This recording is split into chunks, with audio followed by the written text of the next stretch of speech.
Hello everyone, আসসালামু আলাইকুম। আজকে আপনাদের জন্য আবারও হাজির হয়েছি নতুন একটি রেসিপি নিয়ে। আজকে আমি আপনাদেরকে বাসায় কিভাবে ক্রিম ছাড়া আইসক্রিম তৈরি করা যায় সেই রেসিপিটি তৈরি করে দেখাবো। ক্রিম ছাড়া শুধুমাত্র 3টা উপকরণে খুব সহজেই আপনারাও বাসায় পারফেক্ট আইসক্রিম তৈরি করে নিতে পারবেন। এই আইসক্রিমটি আপনারা যে কোনো ফ্লেভারই বানাতে পারবেন। আজকে আমি আপনাদেরকে ভ্যানিলা ফ্লেভারের আইসক্রিমটি তৈরি করে দেখাবো। আইসক্রিমটি তৈরি করার জন্য আমি এখানে নিয়ে নিয়েছি ফুল ক্রিম মিল্ক। আমি এখানে 1 লিটার পরিমাণ মিল্ক নিয়ে নিয়েছি, আর নিয়ে নিয়েছি হাফ কাপ ময়দা, সেই সাথে নিয়ে নিয়েছি 1 কাপ পরিমাণ চিনি। আজকে শুধুমাত্র এই 3টা উপকরণেই আমি আপনাদেরকে আইসক্রিমটা তৈরি করে দেখাবো। প্রথমেই বোলের মধ্যে ময়দাটাকে আমি ট্রান্সফার করে নিচ্ছি। আমি দুধের সাথে মিক্স করে ময়দা দিয়ে একটা ব্যাটার তৈরি করে নেব।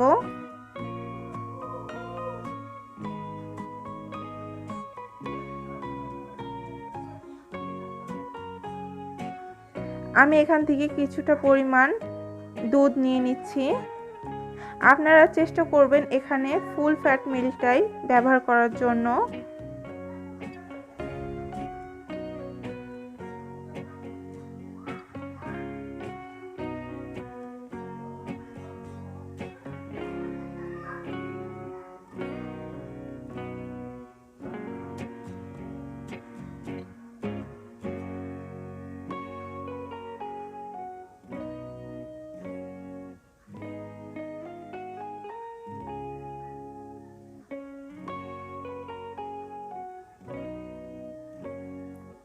এখন এই ব্যাটারটাকে আমি একটা সাইডে রেখে দেব।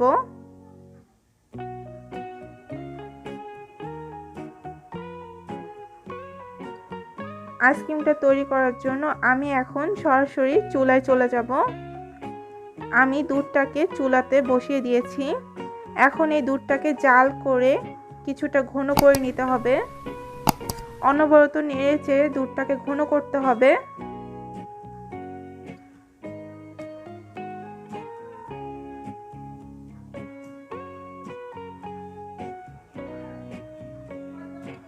অনবরত নেড়ে চেড়েই কিন্তু দুধটাকে ঘন করতে হবে। কোনো রকম সর ফেলা যাবে না, তাহলে কিন্তু দুধটা পাতলা হয়ে যাবে। আমার দুধটা কিন্তু অনেকটা ঘন হয়ে গিয়েছে। এখন আমি চিনিটা দিয়ে দিচ্ছি। আমি এখানে 1 কাপ চিনি দিয়ে দিচ্ছি। আপনারা মিষ্টিটা কেউ কম বেশি খেতে চাইলে চিনির পরিমাণটাও কম বেশি করে নিতে পারবেন। এখন নেড়ে চেড়ে চিনিটাকে দুধের সাথে মিশিয়ে নিচ্ছি।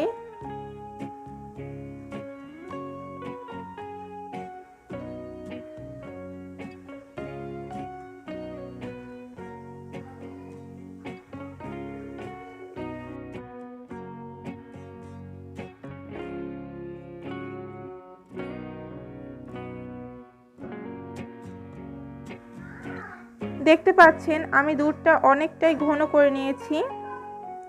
এখন আমি এখানে যে ব্যাটারটা তৈরি করে রেখেছিলাম ময়দা দিয়ে, সেই ব্যাটারটা দিয়ে দেব। দেবার আগে ব্যাটারটাকে একটু গুলিয়ে নিচ্ছি।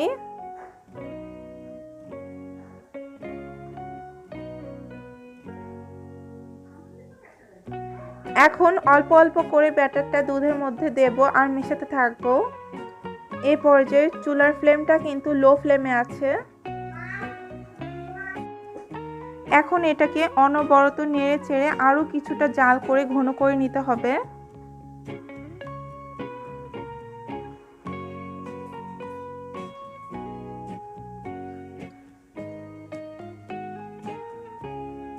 আমি এখানে এসেন্স দিয়ে দিচ্ছি। আমি এখানে চকলেট এসেন্সটা দিচ্ছি। আপনারা ভ্যানিলা এসেন্স বা যে কোনো এসেন্স দিতে পারেন।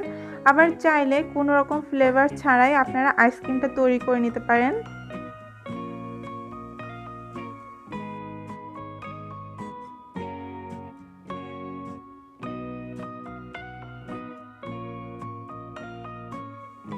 আপনারা আইসক্রিমের ঘনত্বটা দেখেই বুঝতে পারছেন। এই পর্যায়ে আমি চুলাটাকে বন্ধ করে দেব। আমি আর বেশি ঘন করব না, কারণ এটাকে চুলা থেকে নামানোর পরে ঠান্ডা হবার পরে কিন্তু আরও কিছুটা ঘন হয়ে আসবে। বেশি ঘন হয়ে গেলে কিন্তু তখন আইসক্রিমটা খেতে আর ভালো লাগবে না, তখন এটা পুডিংয়ের মতো হয়ে যাবে। আমি চুলাটাকে বন্ধ করে দিয়েছি আর এখন এই ব্যাটারটাকে আমি ঢেকেই কিন্তু ঠান্ডা করে নেব।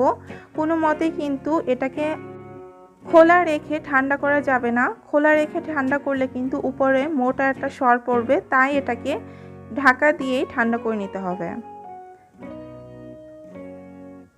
ফিরে আসলাম আমার আইসক্রিমের ব্যাটারটা পুরোপুরি ঠান্ডা হয়ে যাবার পরে। এই তো দেখতে পাচ্ছেন ঠান্ডা হবার পরে কিন্তু এটা অনেকটা ঘন হয়ে গিয়েছে আর উপরে কিন্তু কোনো মোটা সর পড়েনি।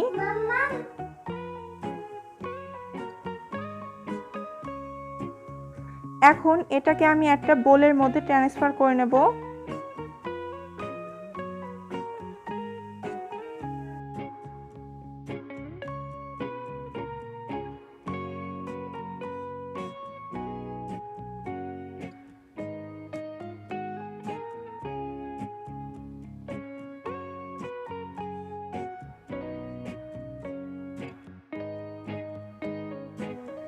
এখন একটা ইলেকট্রিক বিটারের সাহায্যে আমি আইসক্রিমের ব্যাটারটাকে বিট করে নেব। আমি এখানে আইসক্রিমের ব্যাটারটাকে 2-3 মিনিটের মতো খুব ভালোভাবে বিটার দিয়ে বিট করে নেব।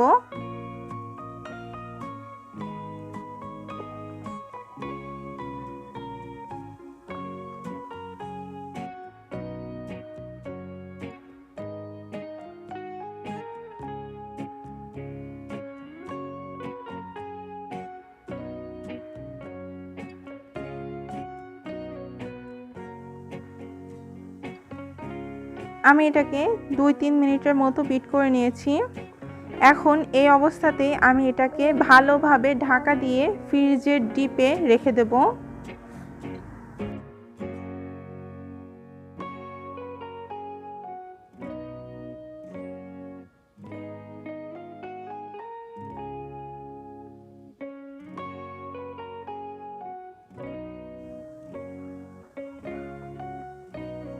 আমি ঢাকা দিয়ে ডিপ ফ্রিজে এটাকে 2 থেকে 3 ঘন্টার মতো রেখে দেব। যখন এটা কিছুটা বরফ বরফ হয়ে যাবে তখন আবারও এটাকে আমি ফ্রিজ থেকে বের করে নেব। এই তো প্রায় 3 ঘন্টা পরে আমি এটাকে ফ্রিজ থেকে বের করে নিয়েছি আর এটা কিন্তু কিছুটা জমাট বাঁধা মতো অবস্থায় আছে। এখন এই পর্যায়ে আবারও আমি ইলেকট্রিক বিটার দিয়ে বিট করে নেব।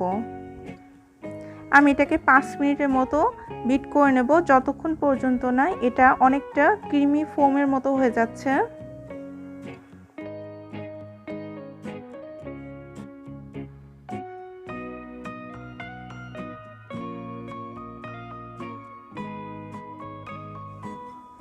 এই যে দেখতে পাচ্ছেন এটা কিন্তু অনেকটা একটা ক্রিমি ফোমের মতো হয়ে গিয়েছে।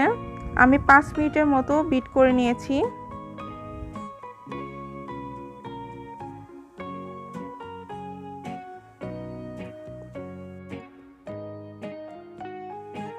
এখন এই ব্যাটারটাকে আমি একটা আইসক্রিম মোল্ডের মধ্যে ঢেলে নিচ্ছি। এখন এটাকে আমি ডিপ ফ্রিজে আবারও রেখে দেব সারা রাতের মতো, যতক্ষণ পর্যন্ত না এটা আইসক্রিমে পরিণত হচ্ছে।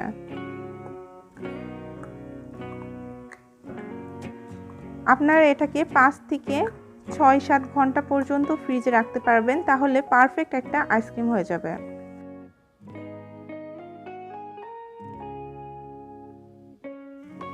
এটা আমার পরের দিন সকালের ভিডিও।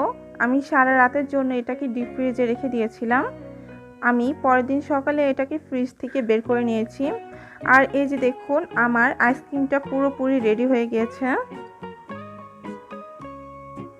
আর এই আইসক্রিমটা কিন্তু বাজারে কেনা আইসক্রিমের থেকে কোনো অংশে স্বাদে কম হবে না। এই আইসক্রিমটা খেতে কিন্তু অনেক বেশি টেস্টি। যদিও ভিডিও করতে করতে আমার আইসক্রিমটা কিছুটা গলে গিয়েছে।